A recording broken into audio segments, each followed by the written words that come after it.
My name is Graham Miller and I'm the Master Distiller at McConnell's Distillery here in Belfast. Well, it's quite a challenge. The rooms, originally very regular rooms, all the one size, but we were creating new spaces within that. And I am a musician, a part-time musician, so I know the challenges of the acoustics and what have you.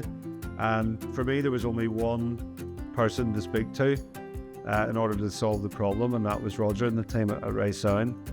Yeah, so this is our attraction. So we have to follow the tour as it goes around the building. So we do have a distributed point source sound system that follows the tour as they go around the 18,000 square feet. The deployment of ADORN and CDD allowed the sound there to travel to those visiting guests.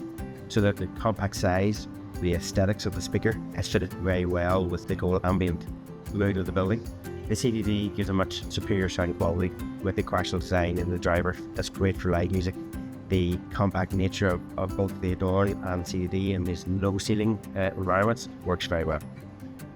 I think that the key test is, we don't have to think about them. It always just sounds great, whether it's a mic with the tour guide or music that we're playing, and just the atmosphere it creates and everything is fantastic.